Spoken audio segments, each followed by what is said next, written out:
Hello everyone and welcome to my channel. Let's first put the sunglasses on. This is my camouflage version of those, ready for the summer to begin.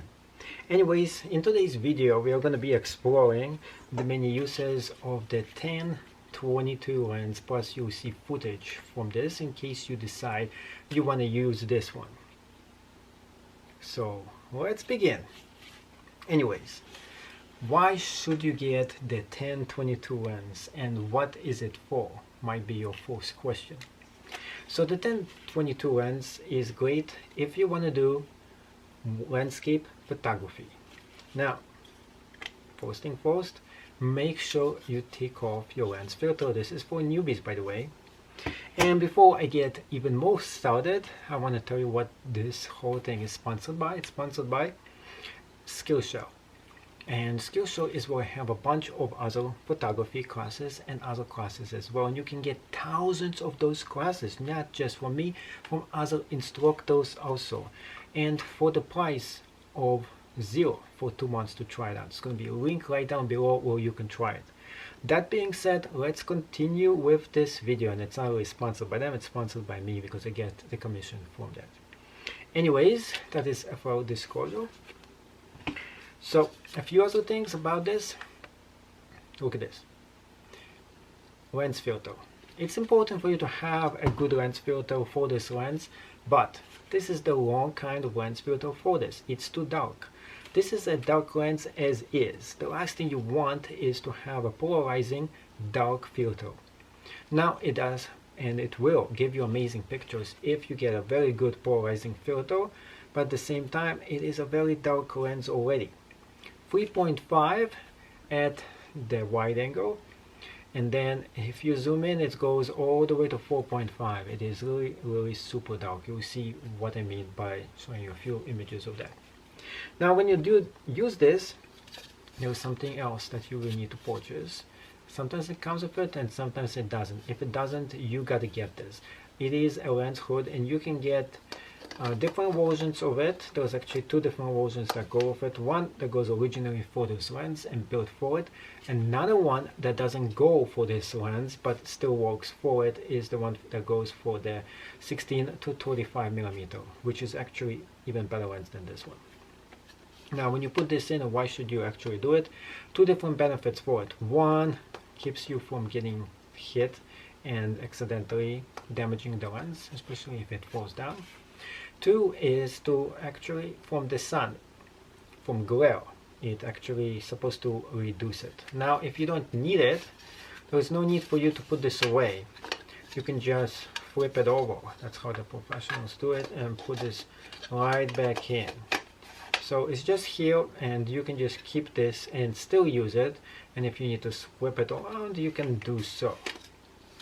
A few other things about this lens is that, first of all, it's super dark for the 22mm. It is great wide angle lens, really great lens. Now a few downsides about this lens, and I want to get into this as well, is the following. First of all, take a look at it. It is very, let's start with the upside before we go into the downside. Very lightweight, which is good news. Not as well constructed as other L lenses. This is not an L lens, by the way. Make sure it's always on the autofocus, not manual focus. It was accidentally on that. And it is beautiful, small in size, handy, and great lens. Now the downside of this lens is, of course, the following. It can only be used with certain cameras. Not all Canon cameras can use it, and the full frame cannot use it as well. That is one of the downsides of this lens.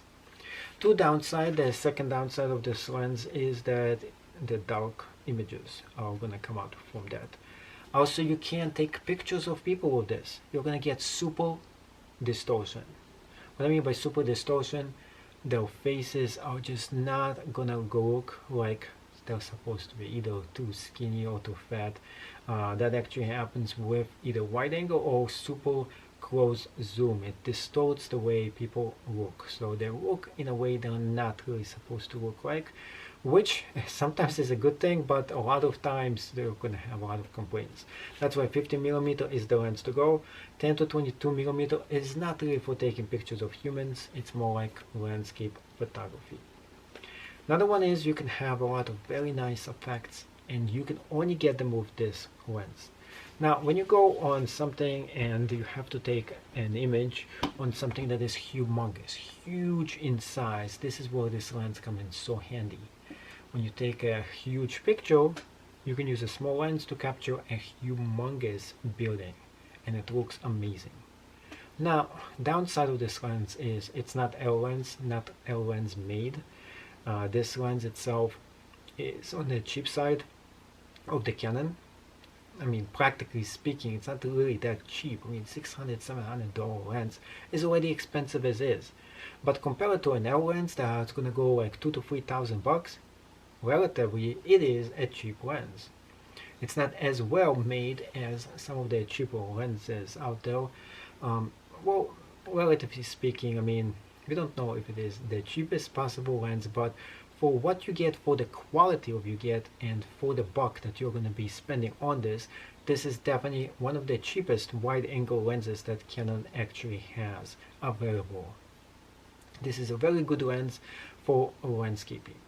Now, if you want to use it for another thing, event photography, such as weddings, ceremonies, and stuff like that, you can also use it as well. Now, if you use it for wedding photography and things like that, well, the flash would be coming in handy. It will make very good second lens for an event photography. As a first lens, this is not going to work very well. So you need two different lenses for wedding photography or events such as like that. And one lens that you need is the one that zooms in to the person. Another one is the wide angle. Ideally, you should be using two of those lenses to capture the same exact moment. Now, since you don't really have two cameras you can go and shoot at the same time, having an assistant is great.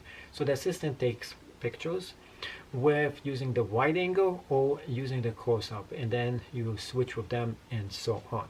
So you get a lot of very nice images for your client. So this is the lens I totally recommend for you to use if you want to get into very nice photography, landscape photography, things that are still and not really moving. Any action shots, this camera and this lens, it really doesn't depend on a camera. It all depends on the lens. Remember, the number one thing that is most important in a camera is usually the lens. Second most important is the actual camera. The reason for that is quite simple. Because the cameras, you can replace the cameras. You can get the best possible model, but next year, next time they come up with a better model, well, it goes obsolete. So, and after a few years, it goes super obsolete, the camera body. Interesting enough, the lens never go out of style. Therefore, you can get a lens that is 5 or 10 years old, and it's still as good as the lens that you can get right now. So lenses are really the investment you should be making in a camera, not the camera body. That said, the best cameras right now that are coming up with are so much more better than the ones that have been a few years before that. Now, the picture quality is really about a combination of your camera with the actual lens itself, and together it's going to give you the best possible image. Now, when it comes to this one, because it gets you super dark, I don't recommend you to use this slim filter. Now, unfortunately, this is another thing I want to keep everyone in mind, so you know about something about those lens filters. You should never ever buy the cheapest possible lens filter for your lens, and here is why. Sometimes it will get stuck to the lens itself because it is cheap. And when it does, you can't get it out, no matter what force you're using. It could actually damage the lens. Therefore, I recommend for you to always use and get the best possible lens filter for every lens you're getting. Now, if you're getting just a regular lens filter for a lens, which one should you be actually using? First of all, you should be using a UV lens filter. This is the one that's going to give you the least possible distortion for the lens. And for a dark lens such as this, which is 3.5 millimeter, this is the only lens filter you should be using. Any other lens filter you don't have to use, because you can go to Photoshop, you can go to iPhoto, and you can edit the image anyway. Now here's another tip about photography, and this has nothing to do with this camera, but it is great for you to know. If you're going to be taking pictures, you have to understand something. There's people who love taking black and white images, but no longer is it required for you to take a black and white image. You can take colorful images and convert them into black and white, but you can't do it the other way around. So let's say you go and you change the lens and the kind of pictures that you're going to be taking to black and white inside the camera itself. What's going to happen is that you will get amazing black and white images, maybe even better than the ones that you'll be getting if you were actually to post-process them from colorful to black and white. The whole entire issue here is, let's say you want to go the other way around. You take amazing black and white images and you decide, I want this to be colorful. Well, there is no way you can go from black and white to color. You can go from color to black and white, but not the other way around. So keep this in mind as well. So in terms of this lens, should you be getting this lens for your photo needs, would be your question. My answer is, depending on the camera. If you are having a camera that is a full frame, you can't use this. If your camera is not full frame, this is a great lens for it. So it is an investment for that, but if you decide you want to go full frame and you get the full feature and the best possible pictures that you can actually get, well, this lens just not gonna go in just the way it is designed. Second thing, value for your money, definitely getting it with this lens. And value for you with getting wide angle images, this is definitely the lens for you to go, because there is nothing out there that is better quality and cheaper when it comes to Canon image, when it comes to wide angle photography. Other than that, you have to spend thousands of dollars to get the same equivalent. Now there is companies like Tonica that make an equivalent and almost as good of a lens, but the quality of the Canon, the wide angle fisheye like distortion, can only, and you can only get it from Canon itself. Thank you so much for watching. I hope you enjoyed this video. Please subscribe to this channel to see other more awesome videos, and see you in the next video. So long.